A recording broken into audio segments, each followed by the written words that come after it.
Começando mais um episódio aqui do nosso podcast Câmara de Vencedores, local que a gente traz nossos brothers, nossos amigos, nossos parceiros, gente conhecida, gente relevante, todos os aspectos, na saúde, na política, na polícia, na segurança, na educação. Então curte, compartilha, aperta o sininho aí e vem com a gente aqui na nossa programação. Hoje trazendo um cara que eu muito particularmente admiro muito pela desenvoltura, pelo trânsito, como ele trabalha, como ele flutua no movimento político de Parauapebas. Ele é ex-vereador, ex-secretários, no plural, secretário várias vezes, e esse cara é um articulador de mão cheia. Eu estou falando de Vanterlô Bandeira. Vanterlô, seja muito bem-vindo, prazer te receber aqui no nosso podcast, meu mano. Obrigado pelo convite, eu que agradeço o convite, e estamos aqui, bater um bom papo, falar de política, falar da cidade, falar de gente, de povo. Vanterlô, bora começar pela tua origem. Você vem de onde, do que você se alimenta, de que planeta você é. Vamos falar um pouquinho dessa origem, desse cara que tem muita relevância nos movimentos políticos, administrativos de Parauapebas. Demerval, eu sou ribeirinho, eu sou de Jacundá Velho, lá do antigo Jacundá Velho. Hoje não existe a cidade, ela foi inundada pela barragem de Tucuruí. Eu depois mudei para Jacundá Novo, que é o atual Jacundá. Eu vim de Jacundá, sou jacundaense, sou ribeirinho, com muito orgulho. E estou aqui há quase 40 anos em Parauapebas. Eu cheguei menino, cheguei como todos nós chegamos, em busca de sonho, de trabalho, de felicidade. E aqui me arranchei, né? E estou aqui nesses 30 e poucos anos, quase 40. Aí você foi para Vale. Eu tinha servido o Exército, e de lá eu vim na realidade, vim para trabalhar na área de segurança da Vale, na Sacramento. E terminei fichando na Vale, na área de operação de mina, operação de equipamentos. Quantos anos você passou ali de Vale? Ao todo foram 2 períodos, foram de 14 e de 4, ao todo foram 18 anos de Vale. Uma escola, hein?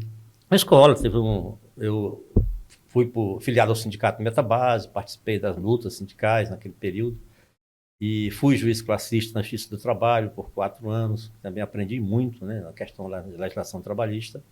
Depois eu retornei para a Vale, trabalhei na empreiteira dela, na MSE e na Cenário também, lá no Manganês.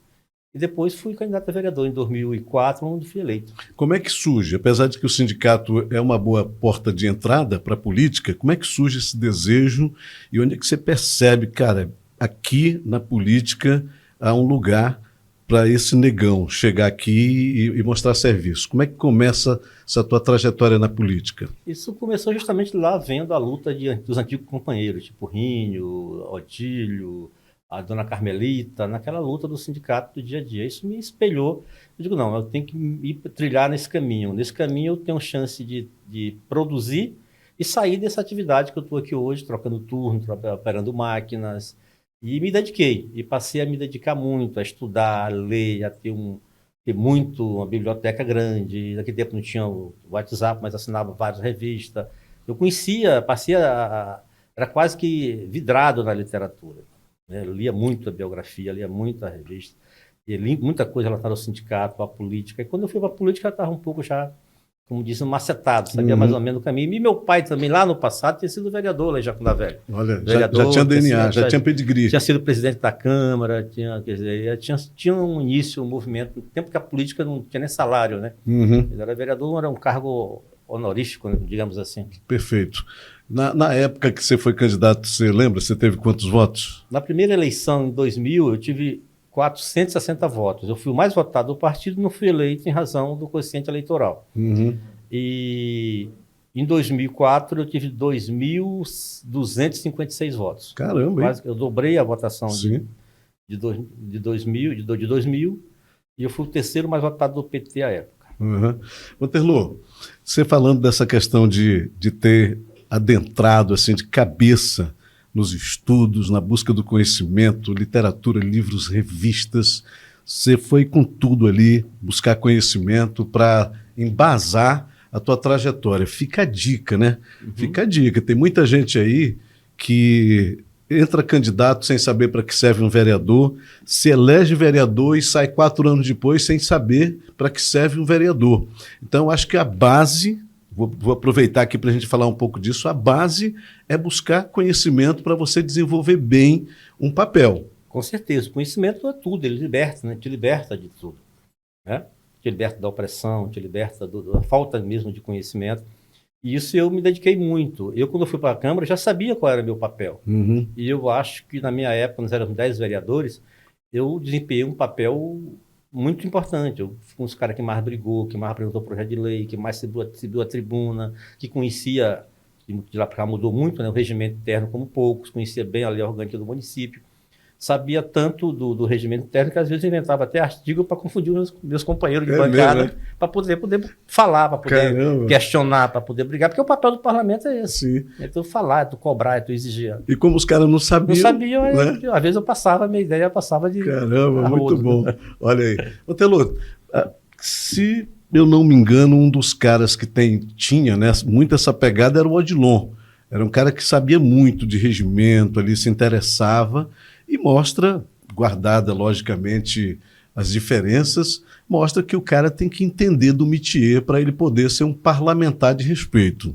Com certeza. O Odilon, ele conhecia muito o vereador Juca, que para mim é um dos melhores vereadores que tinha, porque ele conhecia, ele era praticamente um autodidata, e conhecia tudo de regimento, tudo de legislação, tudo de mundo, de onde veio. O Juca era um camarada espetacular. E o Odilon também tinha o mesmo conhecimento guardado às devidas proporções. O Juca era mais moderado e o Odilon era o mais ativo, mais aguerrido, digamos assim. Esses vereadores que fizeram a história da legislatura em Parauapebas era uma geração diferente. Você é um dos caras que mantém essa jovialidade.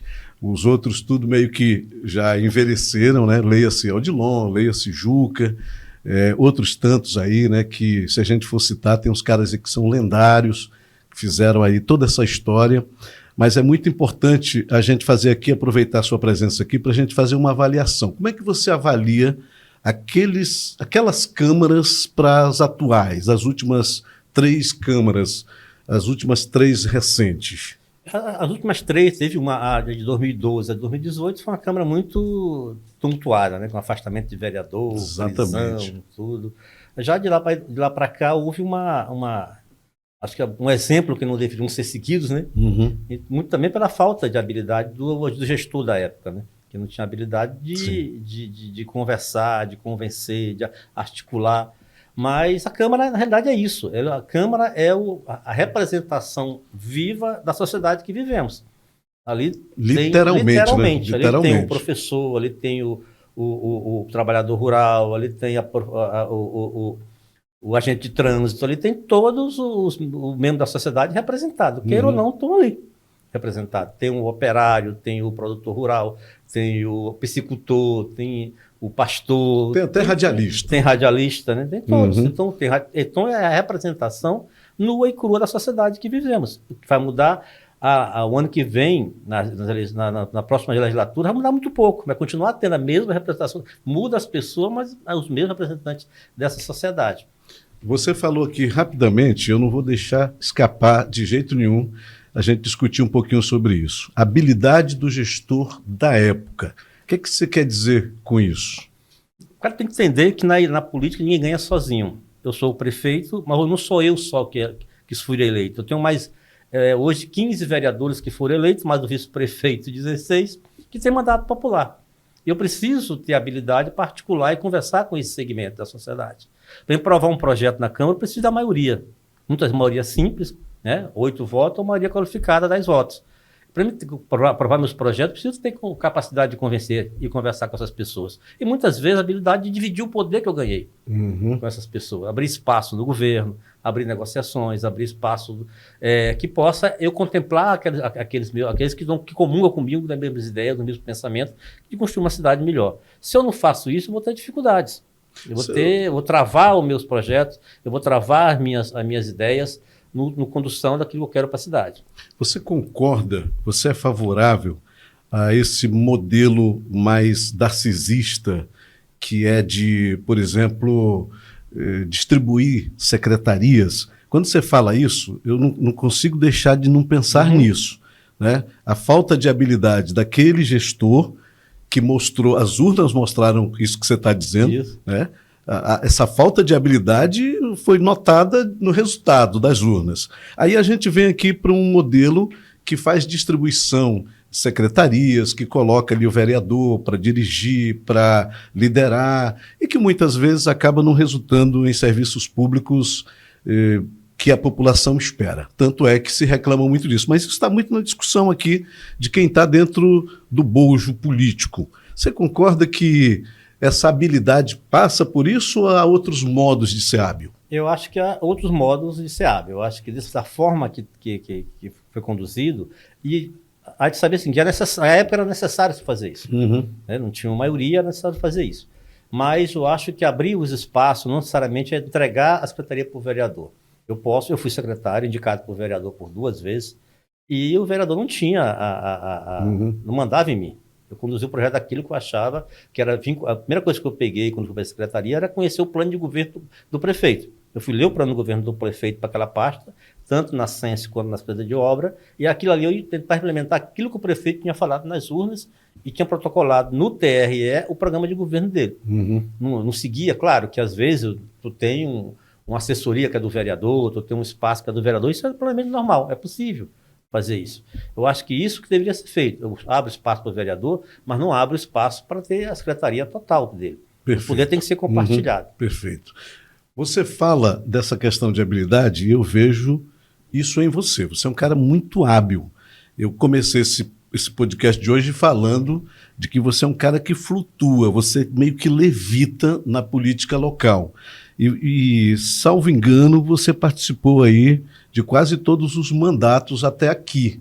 Como é que é isso, Vanterloo? Como é que você consegue fazer esse trânsito aí no meio disso tudo? Que habilidade é essa? De onde isso vem? Na realidade, nos últimos 20 anos, de 2004 para trás, eu não participei dos mandatos, desses mandatos, nem da Bel, nem do Chico e nem do Faisal. Mas de 2004 para cá eu participei de todos. Os mandatos foram do Daci e do Valmir, na realidade. Né? Pois são 16 anos do Valmir e 4 do Daci e 4 do Valmir. Na realidade, a cidade que nós vivemos, ela tem muita necessidade disso.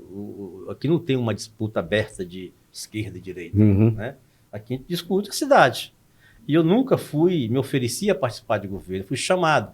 E às vezes que eu fui chamado foi um momento de crise. E nas crises que nós enfrentamos, nós debelamos ela, nós conseguimos reverter. Tanto na questão do Valmir, quando nós fomos chamados, o Valmir tinha um processo de afastamento, perdeu muita popularidade, e quando nós chegamos, nós conseguimos reunir todos os aspectos políticos. O Valmir, Vanterloo, ele conseguiu algo assim quase improvável, que é ter tido uma popularidade de pico muito alto, e depois ele desidratou que foi necessário lhe chamar. Conta um pouquinho. Na realidade, o Valmir chegou em 2014, no fim, logo após o processo eleitoral, onde o Jasmar teve quase 20 mil votos aqui, no total 31 mil votos, e não foi eleito por causa de 1.000 votos, né? Ficou como primeiro suplente, graças à popularidade do Valmir. Tanto que a campanha foi vinculada, que era o candidato do Valmir, a imagem do Jasmar com o Valmir. O Valmir pecava nessa habilidade de achar que o poder era só dele, não era compartilhado com os vereadores ou com o próprio vice, que os vices também eram oposição a ele, né? com outros segmentos da sociedade, movimento social, movimento organizado, com a associação de moradores. Ele não tinha como o Daci tem. O Daci é ligado a todos esses movimentos, é mais hábil nesse sentido. E quando ele foi avisado que ele precisava trazer parte dos vereadores, tem maioria na Câmara, e ele erroneamente não fez, e quando foi do retorno do recesso de 2015 para 14 para 15, a Câmara voltou com tudo. Uma oposição forte, qualificada, voltou batendo, aí trouxe GAECO, trouxe Polícia Federal, que na realidade o principal prejudicado foi a própria Câmara, que teve vereador afastado, vereador preso, e a popularidade do Valmir caiu muito, ela chegou a ter 1,5%. Caramba. Quando nós vamos, final de julho de 2015, quando eu fui convidado para ir para o gabinete do prefeito, foi com essa ideia de trazer todo mundo, de conversar com todos os vereadores, com todo o segmento da sociedade, com o empresariado, para entender como é que era o processo. E quando nós chegamos com um mês que não teve mais crise, o Valmir foi para 8%. E em 2016, por pouco, não ganhamos a eleição. Porque havia um desgaste muito grande. Diferença, inclusive, ali, acho que de... Ao todo foi 4 mil votos. 4 mil votos. Mas tirando 2 para um e 2 para outro, seria 2 mil votos. Exatamente. Parece que foi 48 48 a 50, parece que foi 38 a 42, me parece. Uma eleição bastante nervosa. Mais nervosa. Né? E foi, salvo engano, o primeiro prefeito a não ser reeleito, né? Ou não? No processo de reeleição, no Instituto da Reeleição, o primeiro a não ser reeleito. Exatamente. Por conta de todos esses pecados. Que depois ele não fez por amor, mas fez na dor. Teve que trazer todo mundo, conversar com todos os segmentos. Se tivesse feito lá atrás isso, com certeza a reeleição dele seria uma das maiores já registradas. A gente, na política, costuma muito dizer que o erro de quem está no poder tem como consequência ressuscitar quem não deveria voltar. Né? Leia-se Bolsonaro com Lula, leia-se Valmir com o Daci. O Daci tinha tido 2 mandatos, havia saído pela porta de trás na época do segundo mandato, foi embora da cidade, né, a lendária Bahia, onde ele teria ali a plantação de couve, né? Alface e peixe, né? E aí o Valmir errou tanto que o Daci volta forte, vai para um 4º mandato, está aí, né, vai sair. E esta eleição atual, já a gente vai falar dela, porque nós estamos em 2024, um ano eleitoral, eleição municipal. Mas aí, Vantelô, eu quero de novo seguir aqui. Aí você é chamado, né, para um governo improvável, porque você é aquele cara que estava ali, participou dos governos da CITA. Estava na Câmara, eu era diretor legislativo da Câmara. Era diretor legislativo da Câmara. Aí você é chamado lá para o governo, para dar uma acalmada naquela situação e debelar a crise. Né? Como é que se faz isso? Isso faz com afeto, com carinho, com sentimento. Né? Eu era diretor da Câmara. Habilidade. Era diretor, conhecia todos os vereadores, me relacionava com todos eles, até relaciono todos eles. Eu despachava com todos eles, estava no dia a dia da vida do mandato deles. Então isso me permitia conhecer cada um deles. Eu sabia qual era a forma de agir, de pensar de cada um deles. E isso me dava a liberdade de chegar em um, chegar em outro, conversar. E isso me deu muita... Para ter a ideia, tinha vereador que preferia conversar comigo do que com o prefeito, quando estava no gabinete. Porque sabia que as coisas resolveriam mais rápido comigo do que com o prefeito. Porque com o prefeito é difícil, muitas vezes. Ele reúne com o vereador, ou com um empresário, ou com alguém da comunidade, ele faz uma promessa. Às vezes já entra outro, ele já termina esquecendo. Se não tiver alguém do lado dele que possa assumir esse compromisso de encaminhar aquela demanda, certamente ela vai ficar perdida, até pelo trabalho dele é muito intenso no dia a dia.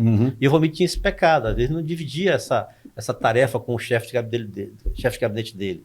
E eu, quando fui para o gabinete, eu colava do lado. Já chamava para mim toda a responsabilidade e tentava resolver aquela situação no sentido de não ficar pendente para uma rua na comunidade, uma demanda numa escola, ou uma coisa parecida.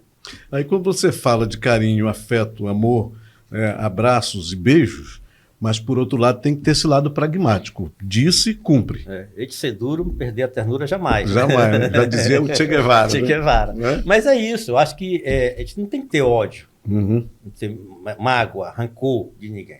O processo eleitoral passa e a gente vai governar para todo mundo. Agora, só para um segmento que votou em mim, não, todo mundo.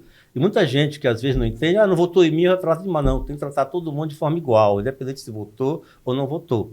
Porque todo mundo paga os seus impostos, todo mundo vive na mesma cidade e todo mundo quer respeito. Ele não é obrigado a votar em mim ou votar no Ciclano ou Beltrano, mas ele é obrigado a ser... o cidadão que é eleito é obrigado a respeitar. Então eu tenho isso comigo, que não tem... Eu vejo um mundo muito difícil hoje, às vezes, com essa disputa de Lula e Bolsonaro, esquerda e direita. Eu lembro que na campanha de 2004, nós tínhamos um grupo de amigos, eu era do lado do PT, e outros amigos do lado da Bel. Terminava os comícios, a gente ia se reunir na Gaúcha, eles de amarelo e nós de vermelho.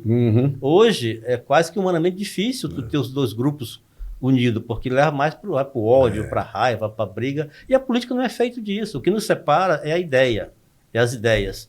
Não o pessoal. Tenho amigos meus que são de todos os lados. E eu faço questão de mantê-los e conviver socialmente com esses amigos, independente se eles pensam de um jeito ou do outro. Eles são meus amigos. Agora, Vantelô, o município ele é uma unidade da federação. Eleições 2024, eleição municipal, você acha que esse sentimento nacional de esquerda e direita vai impregnar as eleições municipais? Eu acredito que não, e nem deve, porque os nossos problemas são diferentes. A vida acontece aqui no município. Aqui no município tem um problema mais grave das ruas, da infraestrutura, da saúde, da educação, que precisa ser resolvido. E que vai resolver, aí precisa do Poder Central, para ter a habilidade de buscar, junto ao Poder Central, tanto estadual quanto federal, os recursos necessários que o país merece e deve ter para equacionar parte dos problemas. O dinheiro da educação vem do governo federal. Né? Dinheiro da saúde vem do governo federal. Eu preciso aumentar. A cidade hoje tem 300 mil habitantes. Nós estamos beirando ao segundo turno. Sim, né? sim. E muitas vezes, quando o IBGE faz uma nova avaliação, nós estamos quase 5 anos atrasados. E o recurso vem proporcional àquilo que o IBGE falou. E se eu não tiver deputados lá brigando, não tiver cobrando, não tiver habilidade de correr os corredores do Planalto e os ministérios, eu vou continuar perdendo recurso federal. Para, em vez de melhorar a saúde, melhorar a educação, a zona rural, a zona urbana. Então, eu preciso disso. Então, essa questão de direita e esquerda, isso tem que ser feito só no debate político. Mas no dia a dia mesmo do cidadão, tem que deixar de lado. Acho que nós temos uma cidade que precisa de estar de todos os lados, todos os cantos. Tanto direita, esquerda, lado B, lado C. O cidadão mesmo não quer saber disso. Quer saber disso, não. Quer saber que chegue na porta da casa dele o transporte coletivo, o buraco seja tapado, o filho dele teve uma boa escola, que precisar, a UPA esteja funcionando. Quer saber disso. Você foi um secretário de obras no governo Daci, recentemente. 2 secretários só separam aquela sua gestão para agora. E eu, muito particularmente, Vantelô, dizia isso no rádio, vou dizer isso aqui pessoalmente para você, para a nossa audiência, um dos melhores secretários. Melhor em todos os aspectos, porque você trabalhou muito, deixou muita coisa andando e enfrentou muitas dificuldades, porque foi o período da descoberta da judicialização. Usou-se a justiça como nunca para emperrar serviços públicos em Parauapebas. Eu digo quem usou? Os adversários, os oponentes, né, que fizeram da justiça uma espécie ali de colaborador daquelas crises, daqueles momentos. Um simples tapa-buraco ganhava um cartão vermelho e obra parava, e eu lembro da sua luta, a gente fazia entrevista no rádio para tentar justificar aquela situação. Como é que você avalia aquele período todo, Vantelô? E o que aconteceu de lá para cá, que a gente ainda sofre essa falta de andamento, de celeridade para resolver esses problemas que são tão básicos? Na realidade, em 2000, houve judicialização de tudo. Né? E a própria justiça embarcou a princípio, ela embarcou a oposição percebeu o seguinte: a única maneira que eu tenho de barrar o Daci em 2020 é eu prejudicando. Sim, eu ia judicializando. Famoso quanto pior, melhor. Nós ficamos 1 ano e meio sem tapa-buraco, processo judicializado, e 1 ano e pouco sem manutenção de zona rural. Até então, a zona rural era CEMOB. E nós nos virávamos como podia. Né? A gente fazia, e mesmo com todos esses processos judicializados e as mãos atadas, a gente não via a cidade como era diferente de hoje. Nós tínhamos condições, nós equacionávamos os problemas mais rápidos, resolvíamos os problemas mais rápidos. A gente tinha construção de ponte, duplicação de avenida, construção de praças, de feira, de mercados. Nós tínhamos 40 obras, ordem de serviço em funcionamento naquele período. Ou seja, se não podia fazer uma obra aqui, ia fazendo outra. Fazendo outra. A própria construção do cruzamento com a derrubada do viaduto, que a oposição pegou aquilo como se fosse ruim, acabou com os passarinhos chorando, estão derrubando o viaduto. Quer dizer, que o tempo mostrou que nós estávamos certos. Sim. Abriu a cidade, Abriu a cidade. Para ter uma ideia, o próprio Ibis ali do lado, depois que derrubou o viaduto, todas as lojas foram comercializadas. Antes não podia, porque ninguém via. Ninguém via a cidade, ninguém via o outro lado da cidade. Né? Então, com isso, permitiu que gerasse emprego, gerasse renda. E aqui foi um projeto pensado, nós tínhamos técnico qualificado, nós tínhamos uma parceria com a Vale queria duplicar o viaduto, nós não permitimos. Porque por serviço de mobilidade hoje, se tu fizer um viaduto, se fizer um alargamento de uma rua hoje, amanhã ela vai estar saturada. Porque tu tem que buscar outra alternativa mais viável. Quando nós fomos, os técnicos vieram e falaram, a solução é construir o viaduto com semáforo, que tu vai ter durabilidade de 10 anos. Porque 10 anos vai estar saturado. Aí tu tem que buscar alternativa. Com o viaduto em si, ele teria saturado em 1 ano e 1 ano e meio teria saturado. Então, nós optamos por o cruzamento porque era mais tempo para buscar nova alternativa. Qual seria a alternativa? É tirar do centro da cidade esses fluxos pesados, criando anel viário para a direção a Palmares, a direção a Canaã, buscar novas alternativas que possa o trânsito fluir e tentar futuramente criar um transporte coletivo de qualidade que tire as pessoas dos seus carros e ande mais de transporte coletivo, para que diminua a quantidade de carro nas ruas. Todos os países desenvolvidos, as grandes capitais, fazem isso. E talvez com com BRT, com transporte. Mas não é esse transporte que está aí. Não, eu, quando era vereador, tu lembra disso, já brigava com o transporte coletivo lá atrás. Sim. Fui até escorraçado da Câmara, quase apanho, porque eu brigava pelo transporte coletivo de qualidade. Que é um pouco isso que tu vê hoje. Por exemplo, na época eu brigava para se construir um transporte coletivo aonde o cidadão pudesse ter os seus direitos. Era cada um por si e todos contra todos. Eu tenho o meu carro, eu vou para a rua, pegar as pessoas, pegar em qualquer lugar. Se meu carro quebrar, eu estava ferrado. Eu não estava agrupado em cooperativa, eu não pagava o INSS, eu comprava o meu pneu, eu abastecia o meu carro. E se eu me agrupo numa cooperativa... E virava uma guerra aquilo, né? Era um brigando com o outro. Hoje melhorou um pouco, né? Mas hoje eu tenho como barganhar preço de petróleo, barganhar preço de pneu, de manutenção. Quer dizer, direitos, se eu sofrer um acidente, eu acho o INSS me segura. Então aquela briga era eterna. Aí demorou o pessoal entender da necessidade de ter um transporte daquele. E hoje nós temos que avançar, mas 20 anos depois, a gente tem que pensar no transporte melhor. Talvez um VLT que vai daqui da UFRA até a Palmares, ou da portaria até o shopping, quer dizer, cruzando os setores principais, e um transporte distribuindo para as laterais da cidade. Quer dizer, hoje o Prozap abrindo novas avenidas, novas ruas, isso é plenamente possível. Hoje, saindo aqui do Rio Verde, pode chegar lá do outro lado do Liberdade, por uma via marginal da Ilha do Coco, ali do Garapé do Coco, que antes não era possível. Daqui a pouco vai chegar aqui perto do Açaí, por exemplo, a manutenção do Prozap. E as grandes vias serviriam para esse... Agora é pensar a cidade. Público, então isso se faz com muita dedicação. E eu acho que até às vezes a gente o município é injustiçado, porque a obra do Prozap, nenhum outro município do Pará está fazendo o que nós estamos fazendo. É porque a gente quer, e é justo que a gente queira sempre mais. Não adianta também eu ter um Prozap daquele e a cidade tem buracada. A cobrança vai ter. Né? Uma coisa não vai anular a outra. Eu ia perguntar isso, Vandelo, por que com uma obra tão diferenciada, gigante, que muda todo o aspecto urbanístico da cidade, a utilidade, viabilidade, essa coisa toda da cidade, e o prefeito padece de uma rejeição? O que está faltando para que a população entenda que, mesmo não tendo feito ou não esteja conseguindo fazer, por exemplo, um tapa-buraco, os projetos continuam, tem grandes projetos aí acontecendo. O que está rolando que ele não capitaliza isso? Eu não entendo, mas eu acho que também é porque o problema está na porta da casa do cara, né, do cidadão. Não está lá no Prozap, não está lá Ontem eu andei a cidade aí, eu fui nos parques. Fui lá no IP, lotado de gente. Ontem, domingo de Páscoa. Muita gente nos parques. Aqui mesmo, em frente à prefeitura, no complexo turístico, muita gente. As pessoas estão usufruindo bem, estão participando, vê que aquilo é necessário. Mas eu preciso também chegar na porta do cidadão. Né? E nós erramos, porque eu insisti ainda com isso, de a gente ter uma usina de asfalto aqui no município. Para que possa nós ter mais facilidade, porque um processo de tapa-buraco leva 1 ano. Se o camarada judicializar, vai para 2. Caramba. Porque a disputa, como a cidade diz que é rica, eu abro uma licitação para contratar as empresas para tapar o buraco da cidade. Aparece 20 empresas. Uma se sente, aí chega uma que joga o preço lá para baixo. Eu tenho um processo de 50 milhões, o cara joga para 25 milhões. Aí ele é desclassificado porque não vai executar. O que ele faz? Ele recorre à justiça. A justiça manda esse cara voltar para o processo. Aí ele não vai dar conta. Nisso o buraco está aumentando. Se eu tenho uma usina de asfalto, onde eu produzo o meu próprio asfalto, eu tenho condições de ter minhas equipes na rua tapando esse buraco. Eu vou comprar só os insumos. Então são poucas pessoas que vendem insumo no país. Então a disputa é menor e é mais rápido o processo.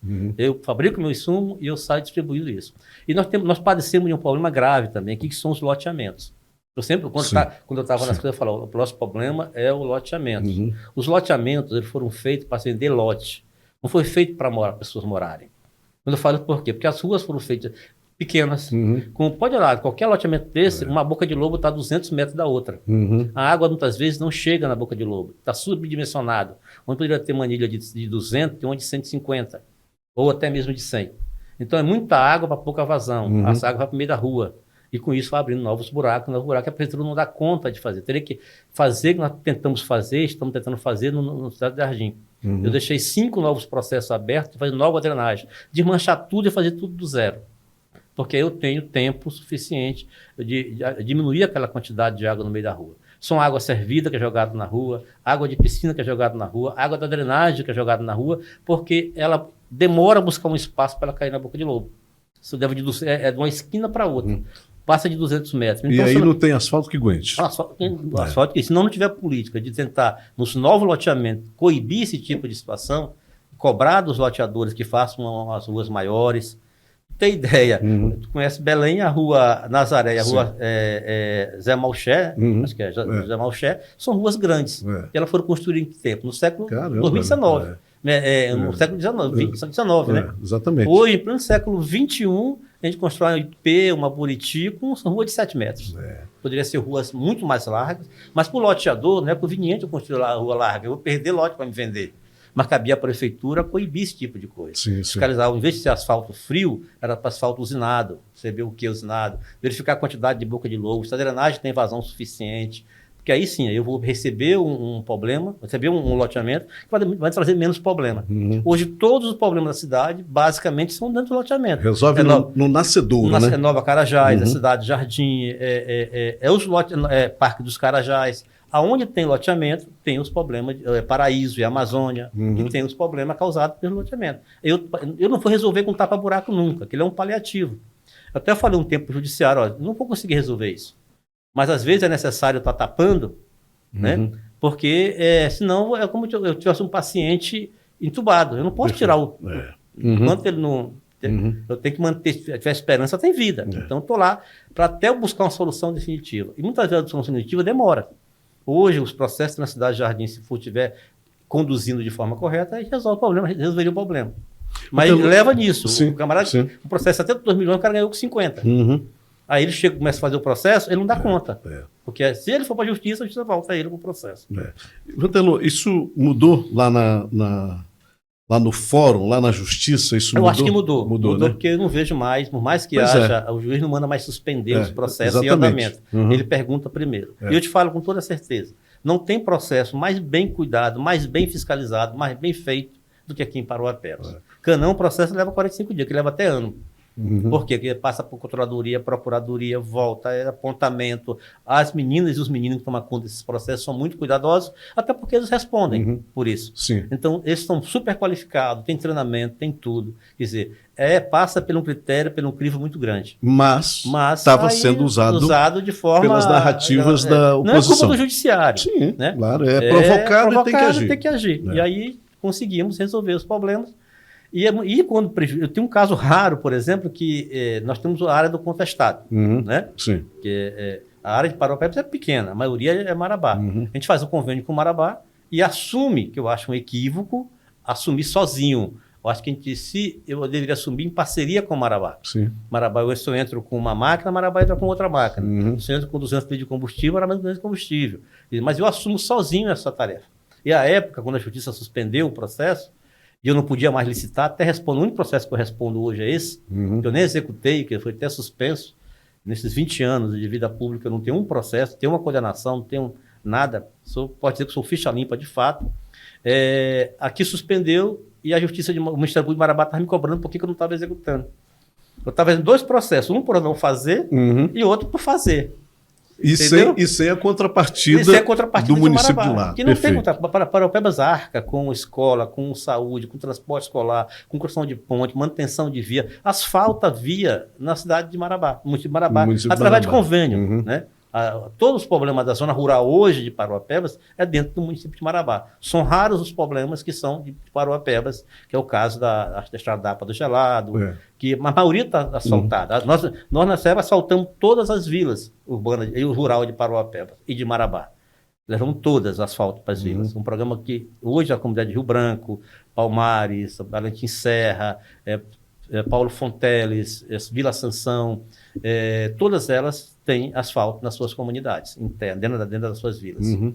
E isso porque argumenta-se que está muito mais próximo da sede do município de Parauapebas e que, inclusive, votam em Parauapebas e que aí o município assumiria essa a relação contrapartida única. Cultural, eleitoral é com Parauapebas, mas na hora de contar o eleitorado, quando contar a pessoa, o cidadão indivíduo do IBGE, o recurso da saúde, por exemplo, vai para Marabá. Sim, entendi. O recurso da educação vai para Marabá. O FPM que essas pessoas geram vão para Marabá.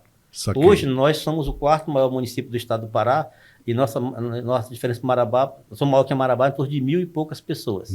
Mas muitas dessas pessoas que estão em Marabá hoje, podia ser maior, estão no contestado, que são contados pelo IBGE para Marabá. Perfeito. Entendeu? Não tem outro problema. Nós temos o Salobo. O Salobo está onde? Está em Marabá. Onde está o problema do Salobo? Parauapebas. Porque o recurso de Salobo vai para onde? Para Marabá. Para Marabá. Onde estão os trabalhadores do Salobo? Aqui em Parauapebas, que Exatamente. precisa de educação, de saúde, de transporte, precisa, quer dizer, então todos esses, a contrapartida de Marabá é praticamente zero para cá. Então é necessário que a gente cobrasse pelo menos um terço. Se eu dou 70%, Marabá daria pelo menos 30%, já ajudaria muito. Na época que o ajuste suspendeu, se Marabá tivesse dado 3, 4 máquinas para nós, nós tínhamos melhorado muito a situação. Podia fazer isso com o Cefem? Pode, o Cefem pode. Seria uma alternativa, né? Já que não poderia mexer lá em rubricas. Não pode. Tu não pode fazer convênio com transferência de recursos, mas pode usar o Cefem de Marabá, para Marabá mesmo trazer os equipamentos para fazer. Exatamente. Que é para a infraestrutura. Vanderlô, agora com toda essa experiência, toda essa expertise nestes assuntos que nós estamos abordando aqui, você daria muito mais do que à época um baita legislador, com proposições, projetos, indicações, fiscalização do Executivo. Você não cogita mais retornar para a Câmara? Não, nenhuma. Não tenho mais nenhuma vontade. Eu gosto de estar no meio, mas não tenho vontade, não tenho interesse, eu não me sentiria bem, na realidade. Eu precisaria estar motivado, feliz. Nessa altura do campeonato não dá para bater bola, né? Não dá, não. Dá para participar do processo, e vou participar do processo. Sim. Conversando, articulando, conversando com as pessoas, nos movimentando, mas eu acho que eu contribuo muito mais onde eu estou do que dentro do mandato popular. Escalando o time, ajudando nessa formação, melhor, né? E outra coisa, né? A política é isso, é a arte da conversação, da retórica, do convencimento, de mostrar as realidades, né? E convencer as pessoas de que elas podem contribuir. Essa geração que está aí, inclusive, né, uma moçada jovem que está hoje no Legislativo, que está voando, diga-se de passagem, uma moçada que botou aí os velhos para trabalhar, para correr atrás. Né? Eu acho isso muito bacana. Rafael, Zé do Bode, os meninos ali, Leandro do Chiquito, Léo Márcio, uma garotada, né, com toda a força, com toda a pujança, que era a idade que você tinha na época que você estava legislando. E que está fazendo diferente. A diferença, nós chegamos aqui que era só mato. É verdade. A dificuldade era maior, né? Caneta numa mão e facão na outra. Se tivesse no tempo do WhatsApp, a situação era muito mais favorável naquela época. Muito mais. Mas eu fico feliz. Eu vejo, por exemplo, eu vejo o Zé do Bode, que nasceu aqui, o Rafael, que nasceu aqui, está desponta como pré-candidato a prefeito, com bom nome nas pesquisas. A Graziela, do Se Produz, Graziela, né? Nasceu aqui em Parauapebas. Isso é muito bom que os filhos de Parauapebas comecem a tomar conta. Vou tomar conta aqui da minha quitanda, porque eu nasci aqui, é aqui que eu quero ficar, então aqui é meu, vou ter que trabalhar para isso. Né? Quando eu falo meu, de forma coletiva, na realidade. Então, tem que mais filhos de Parauapebas possam surgir e possam entrar na política, possam participar desse processo. É a vez deles, estão no caminho certo. Eu acho que aí o povo vai decidir quem quer, mas que eles estão certos.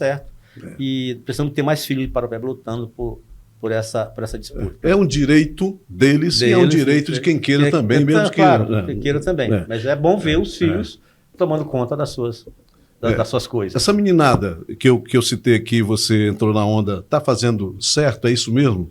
Para muito além de legislar, de fiscalizar, de aprovar leis, de aprovar contas, esse paralelo que essa moçada faz aí desses movimentos festivos, você acha que é isso mesmo? Eu acho que está certo. Eu acho que a gente cobra muito, e vai ser assim, vai ser as próximas câmaras, não tem jeito. Porque a gente cobra demais do papel do vereador e culpa do vereador também. Quando vai para a campanha, ele promete construir até campo de futebol, prédio, ponte, viaduto, que não é a função dele. A função do vereador é basicamente fiscalizar, cobrar, legislar, fazer leis. É essa.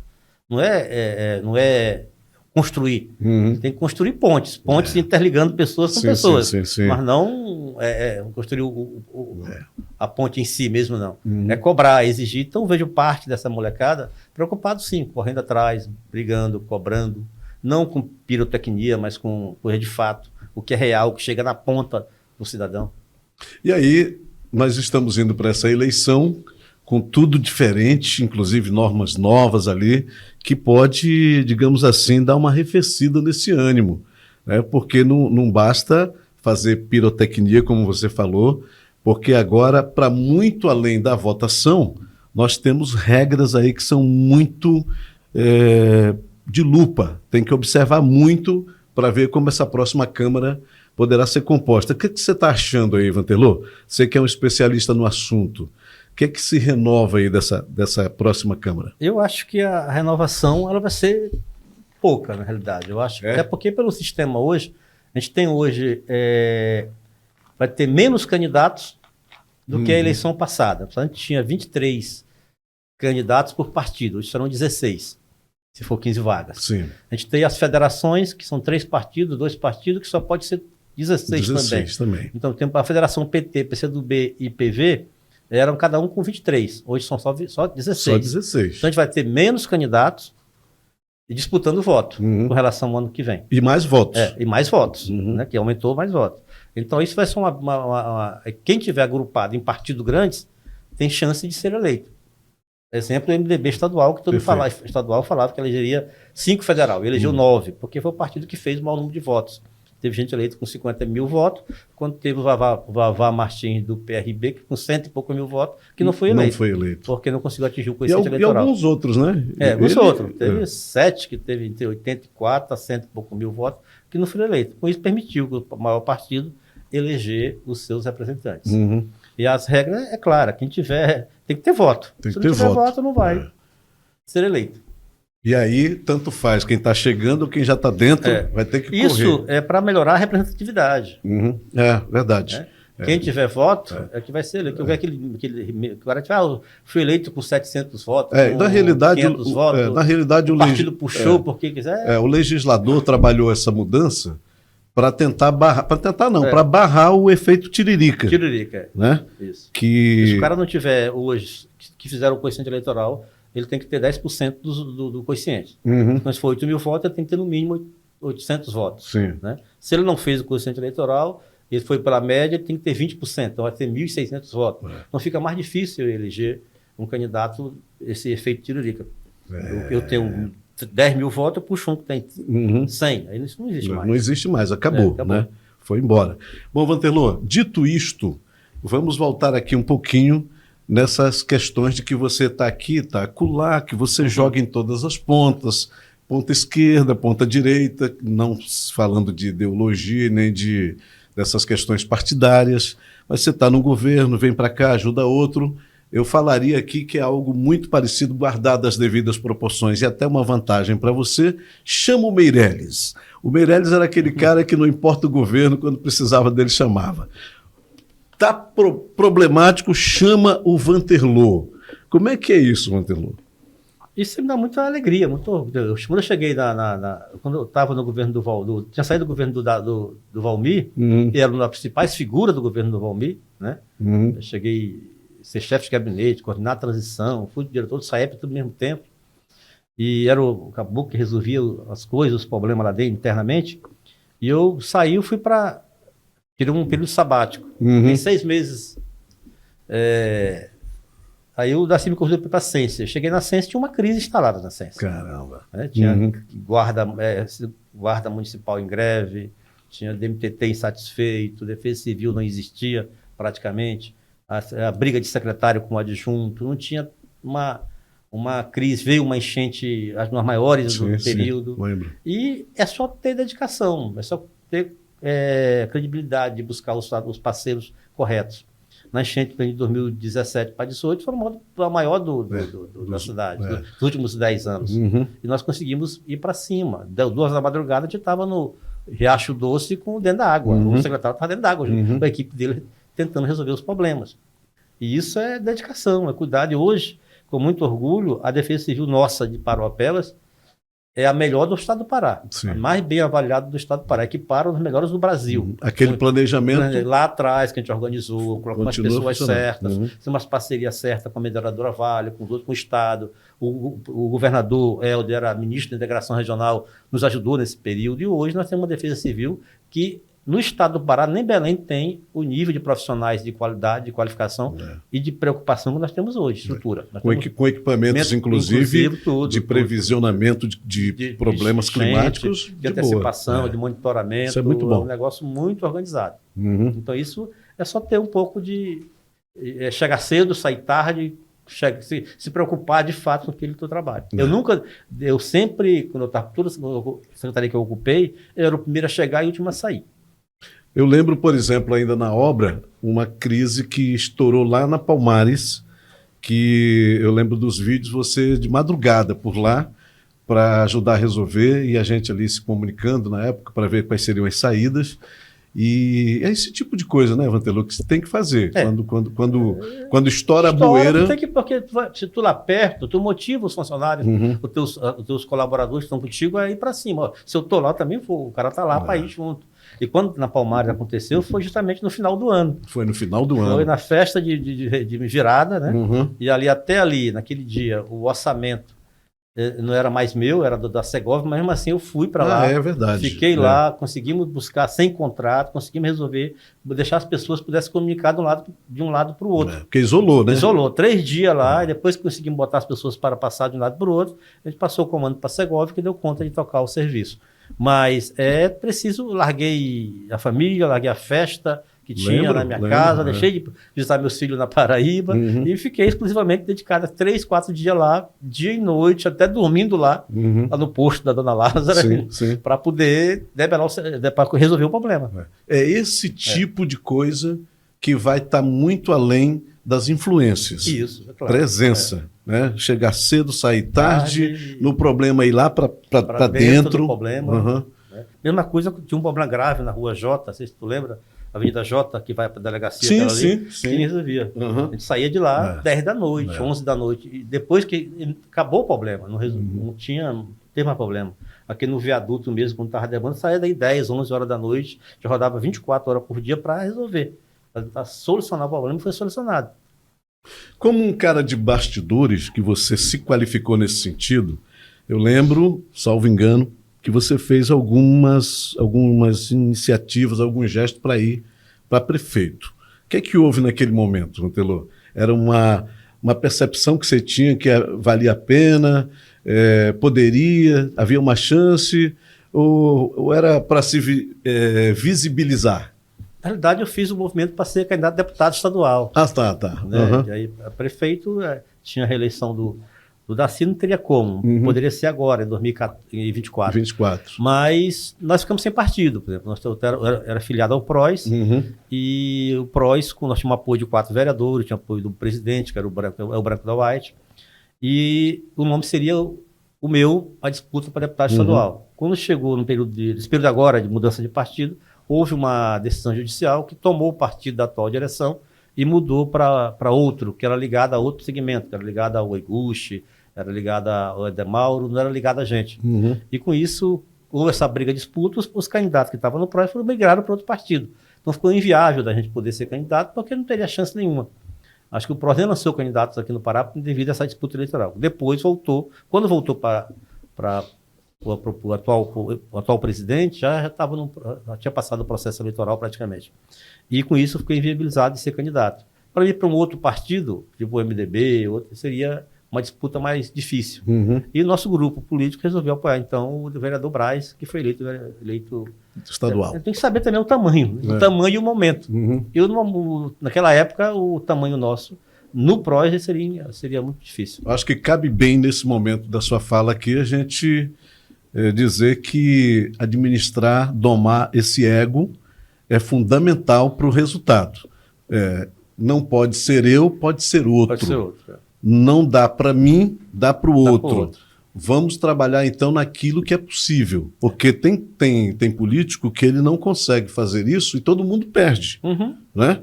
Agora mesmo nós estamos aqui diante de um cenário municipal em que rolou muito essa guerra de egos, né? E aí, de certa forma, meio que mexeu com o cenário, isso extrapolou ali as discussões políticas internas e a população meio que ficou sabendo de tudo isso. Administrar, domar o ego é fundamental para um político que deseja o sucesso, né, Vatello? Com certeza. Isso é o principal caminho. Uhum. Primeiro deixar as vaidades de lado. Né? Calçar a sandália da humildade. Lamber as feridas, como eu costumo dizer. Uhum. E ir para cima. Não precisa ficar nessa... Nós temos um exemplo claro aqui hoje. Nós temos, no nosso grupo político, temos 3 pré-candidatos a deputado a prefeito. Quando devia ter um. Uhum. Né? Eu acho que devia lá atrás ter organizado isso, já ter essa definição de nome, já ter organizado quem era o nosso pré-candidato, e todo mundo está no mesmo tamanho. E eu acho que os egos maiores são dos deputados. Sim. Os que nós foram para as ruas, falaram claramente que Paropeba precisava e precisa de deputado. Uhum. Né? E 1 ano e meio depois, não quero mais ser deputado, eu quero ser prefeito. Uhum. Porque não falou para o cidadão lá, quando foi na campanha eleitoral, olha, Sim. você candidato, vote em mim, mas lá o ano que vem eu vou ser candidato a prefeito. Uhum.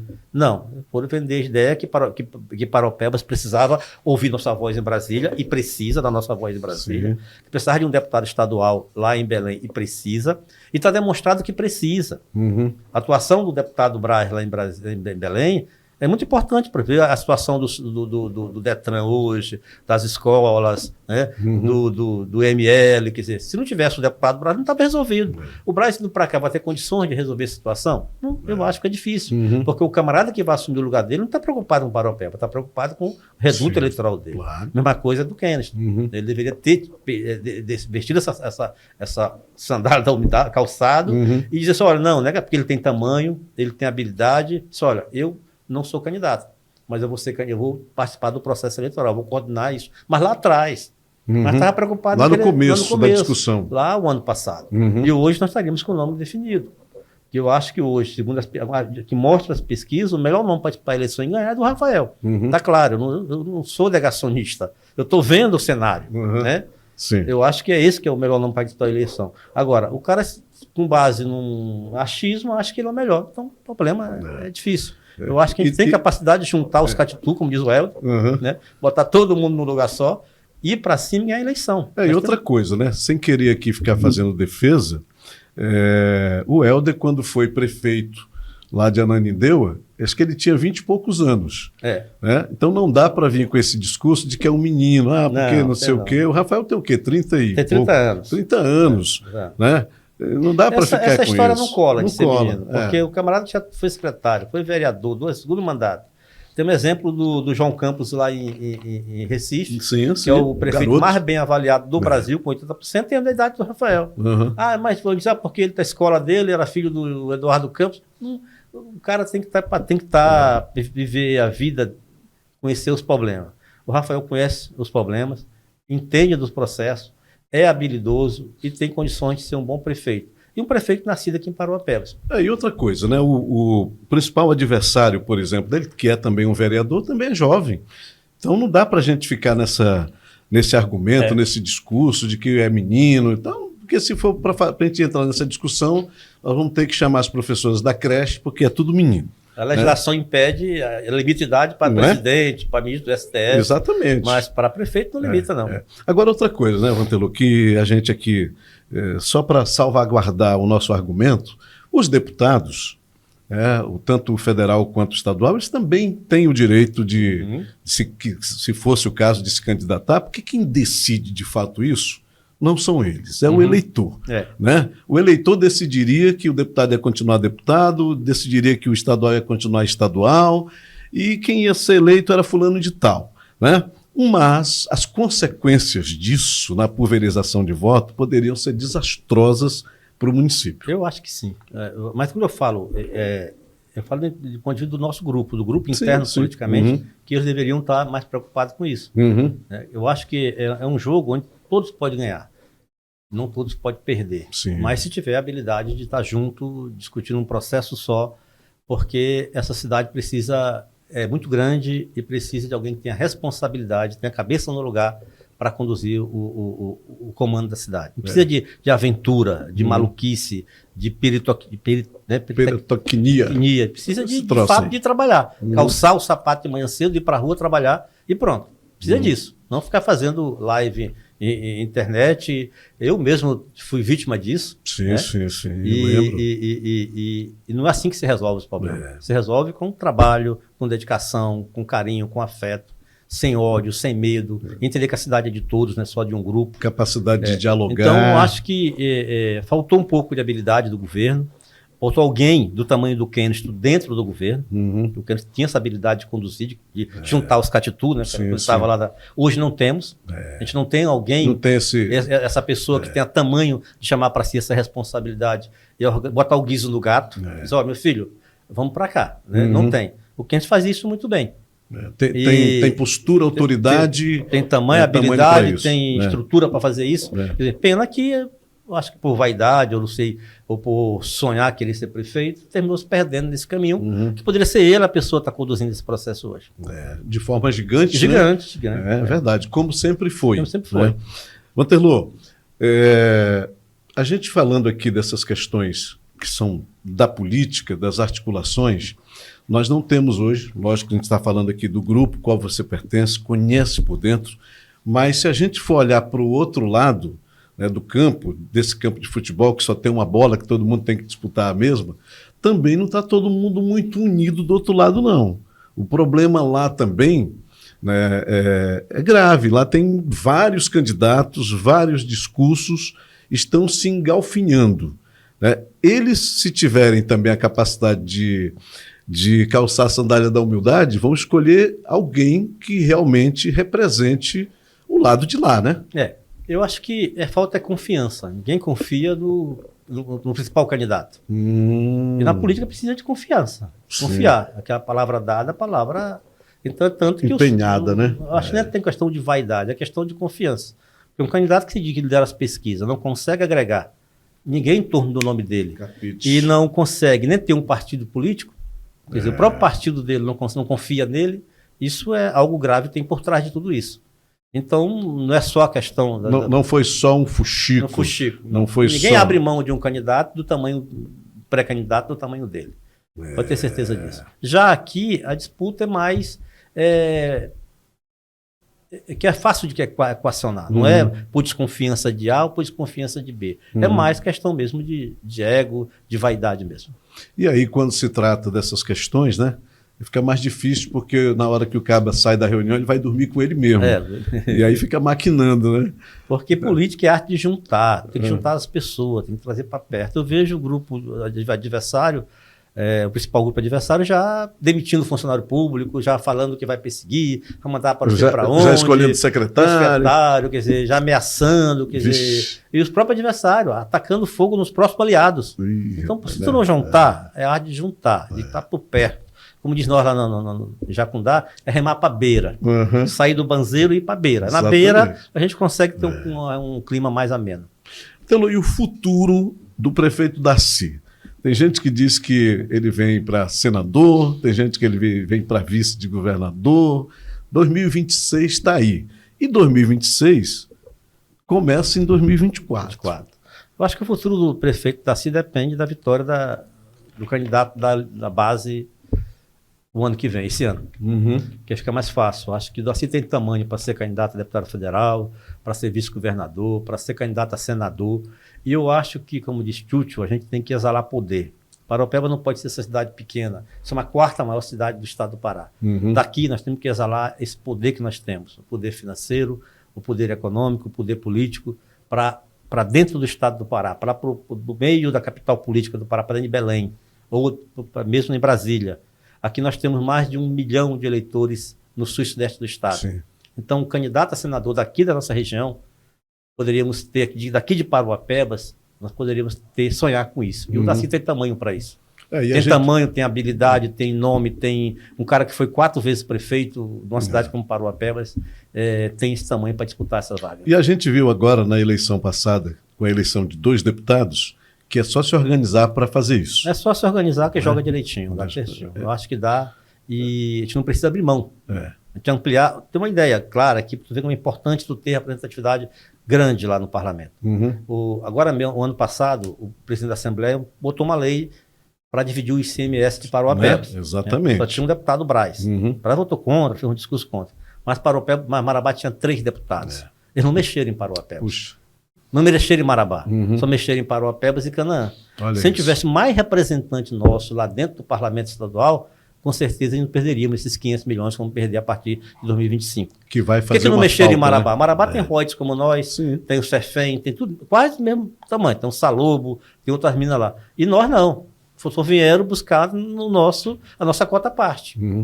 Embora havia uma luta do deputado. Não estou negando isso. Eu acho que ele pecou quando ele não divulgou isso. Ele não fez o alarido disso, que ele brigou contra. Mas ele brigou contra.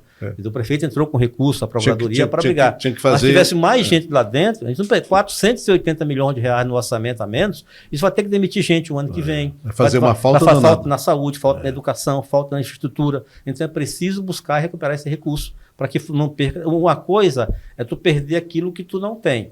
Mas tu perder que tu já tem, já está no teu orçamento, já está na tua conta ali, aí fica difícil. E nós não estamos falando de pouco dinheiro, não. Quase 500 milhões de reais. Quase meio bilhão de reais, que vai fazer muita falta. E faltou, eu diria, né, sem querer dizer que o deputado falhou, mas faltou fazer greve de fome, como dizia a Rita Lee, né? E eu acho que esse debate é interessante se fosse feito de outra forma. Se esse Cefem fosse para Curionópolis, para Eldorado, para Sapucaia, não, ICMS, fosse para ficar aqui em torno dos municípios nossos, beleza. Diminuir o impacto disso, era menos gente, mais gente nas cidades vizinhas tendo investimento e com certeza usaria menos de serviço público de saúde e educação, talvez aqui de Parauapebas. Mas não, vai para Santarém, vai para Belém, vai para Ananindeua, vai para Castanhal, quer dizer, que não tem nada a ver com a gente, não tem nenhuma ligação histórica conosco. Não são nossos vizinhos, não são nossos parceiros. Não são nem impactados. Não são nem impactados. Então, imagine só, Eldorado, Sapucaia, Curionópolis, esses municípios vizinhos tivessem um pouco desse orçamento, até acharia, dá para se pensar nisso. Tem razão. Mas levar quase 1.000 quilômetros de distância, que não tem nada a ver conosco, é uma tungada bem na nossa jugular. E aí fica claro, mais uma vez, que nas próximas eleições, 2026, a gente precisa pensar nisso, e quem tem que pensar nisso são os líderes políticos do município. Eleger mais deputados. Além, a gente tem que pensar também, pensar grande, pensar ser senador, pensar ser governador. A gente já tem tamanho para isso.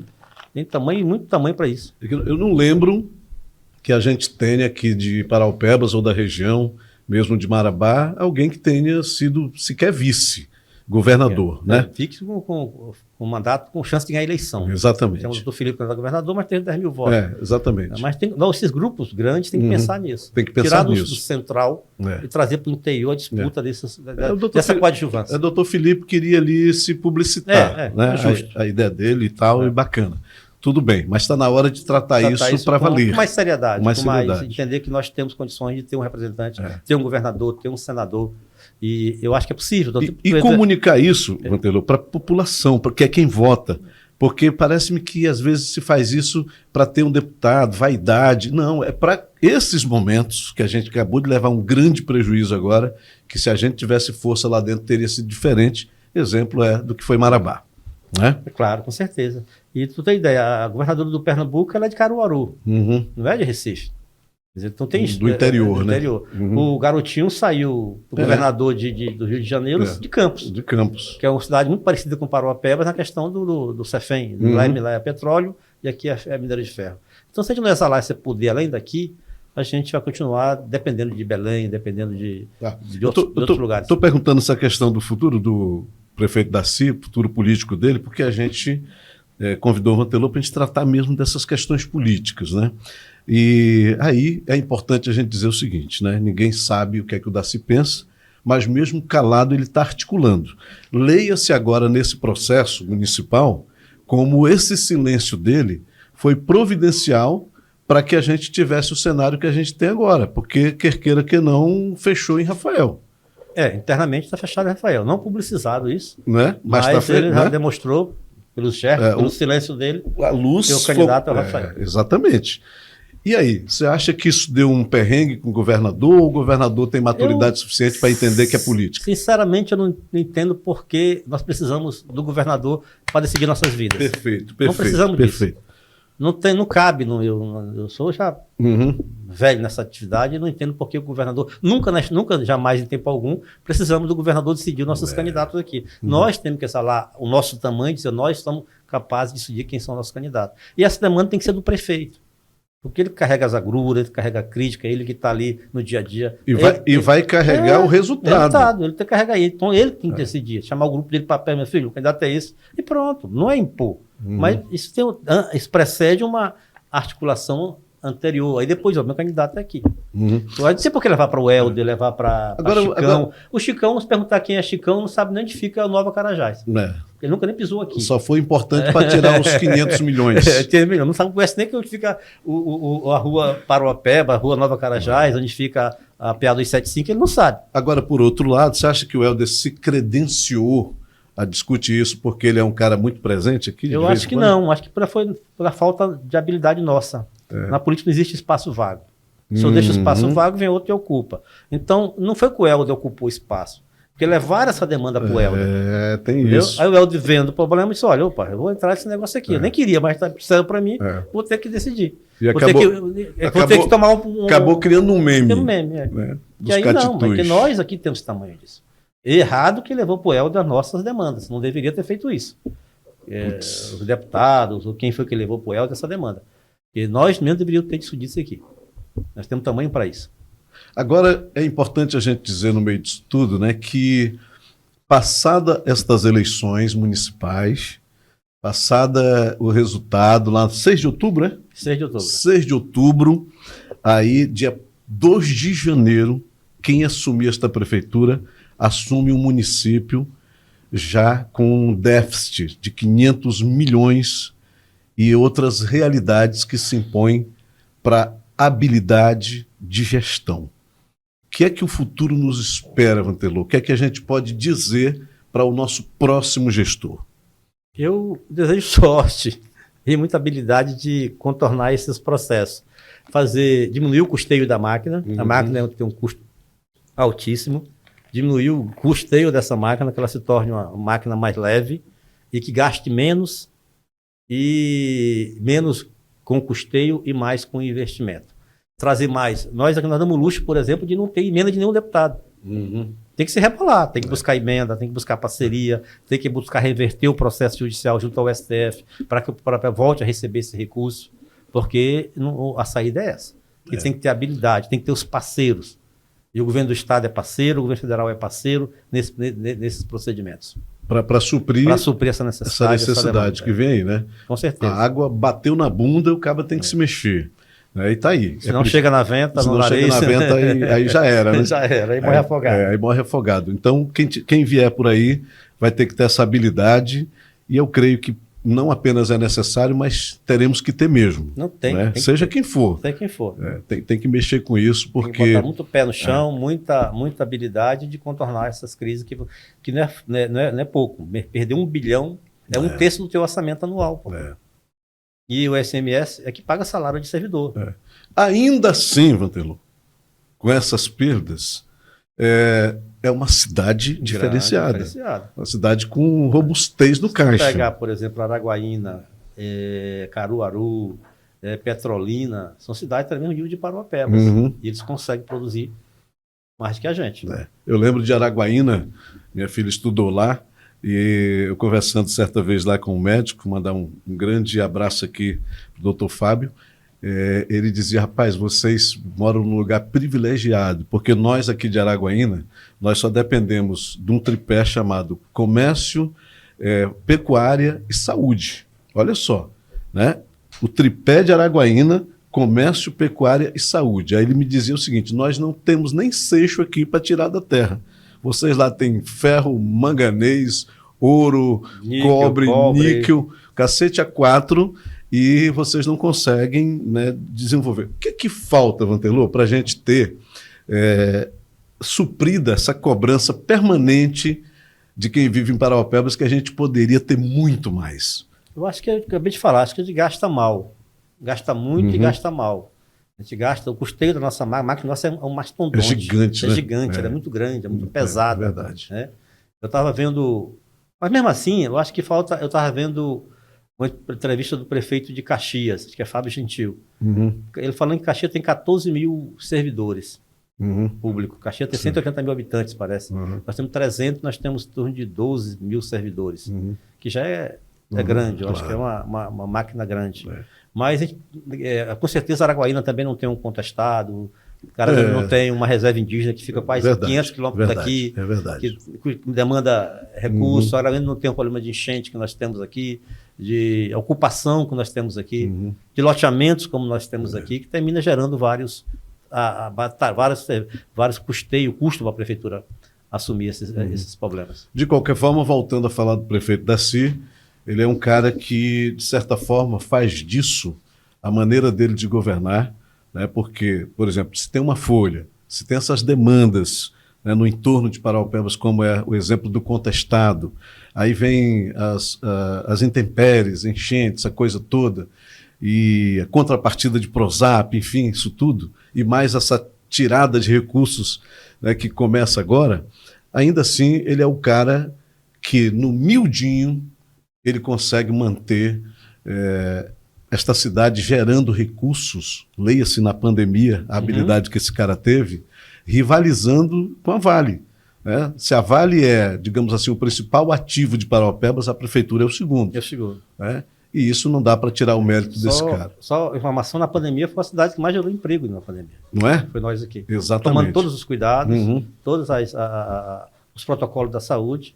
Nós, em parceria com a Vale, construímos quase 100 leitos de hospital, sem contar o hospital de campanha, Sim. que era diuturnamente a gente lá no hospital. Com 2 drive-thru funcionando gigante. Né? Quer dizer, tudo isso graças à parceria da Vale. Mas também é pela habilidade do prefeito, que é um extremamente humano, sensível. Tu vê o cara fala, não consegue ter raiva do Daci, não consegue. Não consegue. Tu tá com raiva dele hoje, quando encontra com ele no dia seguinte, já sai todo. Quer dizer, é um cara que não tem mágoa, não tem rancor, não tem ódio de ninguém. Pode xingar ele, amanhã ele já tá te abraçando. É verdade. É um camarada que tem todas as qualificações para ocupar um posto não tem mais alto do que de prefeito. Ou seja, continua professor. Né? É. O cara continua ensinando muita gente. Recentemente, o sindicato estava lá brigando, no outro dia estava lá todo Você mundo. Viu? Fez um antes e um depois. Né? Quer dizer, isso não é para poucos. Isso aí é porque o cara que tem o tamanho dele, tem habilidade, não tem ódio, não guarda mágoa, rancor, e não faz política dessa forma. Eu lembro que uma coisa que eu tirei bacana, acho que de uma prefeita de São Luís, acho que era Conceição Andrade. Sim, lembro. O slogan dela era sem ódio e sem medo. Né? Então é isso, o cara não pode ter ódio no coração. Não faz bem. Guardar mágoa, rancor, isso só faz. Tem que desopilar. Bom, logo a gente vai ver as ruas se movimentando, política na veia. Agora, dia 6 de... Dia 5, né? Agora, dia 5 é o prazo para quem tem mandato, os vereadores. E dia 6 para quem quer ser candidato. Para quem quer ser candidato, né? E aí, depois disso, vem as questões de calendário, aí vem agosto e tal. Essa semana vai ser muito tensa. Vai ser muito tensa. Aí vai dar uma resfriada, porque aí só vai voltar das convenções, mas a pré-campanha continua a todo vapor. Né? Que aí as coligações vão ser decididas lá para a convenção no início de agosto. Mas vai ter as reuniões, debate de plano de governo, as conferências nos bairros, vai ter muita coisa.